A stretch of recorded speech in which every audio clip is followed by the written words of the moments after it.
સમગ્ર ભારતમાં અષાઢી પૂર્ણિમાના પાવન દિવસે ગુરુ પૂર્ણિમાનો પર્વ ખૂબ જ ધામધૂમ અને શ્રદ્ધાભાવ સાથે ઉજવવામાં આવે છે। તે જ અનુસંધાને દાહોદ શહેરના હનુમાન બજાર ખાતે આવેલ શ્રી લક્ષ્મીનારાયણ મંદિરની હરિવાટિકા પાસે આવેલી લક્ષ્મીનારાયણ ગૌશાળામાં ગુરુદેવ શ્રી ભરતદાસજીના શિષ્ય મહંત શ્રી માધવદાસજી મહારાજના સાનિધ્યમાં ગુરુ પૂર્ણિમાની ભવ્ય ઉજવણી કરવામાં આવી। આ પ્રસંગે મોટી સંખ્યામાં ગુરુભક્તો ઉપસ્થિત રહ્યા હતા અને સૌએ મહાપ્રસાદનો લાભ લીધો। કાર્યક્રમમાં દાહોદના ધારાસભ્ય શ્રી કનૈયાલાલ કિશોરીજી તથા જિલ્લા ભાજપ મહામંત્રી શ્રી મુકેશ લબાના વિશેષ ઉપસ્થિત રહ્યા હતા। તેમણે ગુરુદેવ શ્રી ભરતદાસજીના દર્શન કરી શિષ્ય મહંત શ્રી માધવદાસજી મહારાજના આશીર્વાદ પ્રાપ્ત કર્યા તેમજ મહાપ્રસાદનો લાભ લીધો।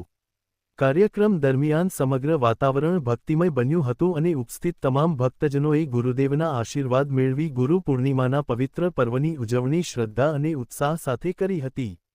અહેવાલ દિવ્ય ન્યૂઝ સંજેલી દાહોદ।